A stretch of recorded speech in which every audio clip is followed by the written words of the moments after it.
Welcome back to Knowledge Hub. Despite the obvious doom and gloom associated with mass extinctions, they have a tendency to capture our imagination. After all, the sudden demise of the dinosaurs, presumably due to an asteroid strike, is quite an enthralling story. But not all mass extinctions are quite as dramatic, and not all have an easily identified culprit. The Ordovician extinction, one of the Big Five in Earth's history, occurred around 450 million years ago when the population of marine species plummeted. Evidence suggests that this occurred during an ice age, and a gamma-ray burst is one of several possible mechanisms that may have triggered this extinction event. Gamma-ray bursts, GRBs, are the brightest electromagnetic blasts known to occur in the universe, and can originate from the collapse of the most massive types of stars or from the collision of two neutron stars. Supernovae are stellar explosions that also can send harmful radiation hurtling towards Earth. Both GRBs and supernovae are usually observed in distant galaxies, but can pose a threat if they occur closer to home, where they can strip the Earth's upper atmosphere of its protective ozone layer, leaving life exposed to harmful ultraviolet radiation from the sun. Less ozone there, more ozone here. Normally, the ozone layer in the upper atmosphere shields the Earth's surface from harmful ultraviolet light. But a GRB or supernova would quickly eviscerate that layer.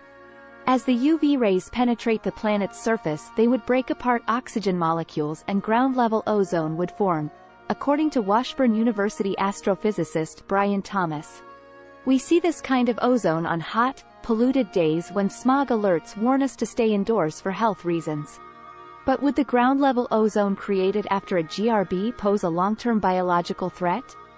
Thomas and his colleague Byron Gorick investigated the severity of this ground-level ozone and its potential effects on life using an atmospheric model to simulate a particular case of a GRB occurring over the South Pole. A GRB could happen over any latitude or time, but we chose the South Pole mainly to look at a very high depletion case, explains Thomas. When the radiation enters the atmosphere over a pole, the depletion is concentrated there instead of spread around the globe. This is because the radiation produces chemical changes in the middle atmosphere, and atmospheric transport from this region is mainly towards the pole, making the effect of the GRB most extreme in this location. A burst at the South Pole fits in with theories of the Ordovician extinction because the measured extinction rates match the models that predicts latitude-dependent biological damage. Thomas and his team of researchers used computer models to determine that the amount of ozone present in the lower atmosphere following a GRB concentrated on the South Pole is around 10 parts per billion, ppb, and this amount varies with the seasons. However, it takes at least 30 ppb of ozone to increase the risk of death due to respiratory failure in humans. Ground-level ozone can also damage plants by reducing chlorophyll production or killing the cells outright, but once again there needs to be at least 30 ppb in the atmosphere before ozone becomes a risk to vegetation. Ozone is also water-soluble, which is particularly relevant to the Ordovician mass extinction as most life at the time was marine life. If all of the 10 ppb of ozone generated by a GRB became dissolved in the oceans, it would still only have a very minor impact, if any, on some bacteria and fish larvae, and wouldn't have played a part in the Ordovician mass extinction. It's quite clear, therefore, that a GRB event alone does not cause the kind of elevated ground-level ozone that's deadly to life. However, this negative result is still vital to understanding what would or wouldn't happen to the Earth's atmosphere and its inhabitants following the energy from a GRB or supernova reaching our planet.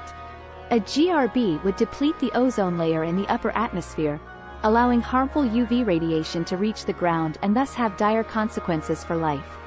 However, the ground-level ozone caused by the GRB would not be an additional hazard for life. Understanding what causes mass extinctions is also important for the search for life in the universe.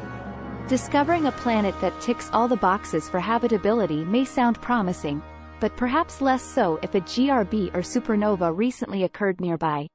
In the hunt for life, we also need to consider the possibility that any life that might have existed on a distant planet could already be extinct.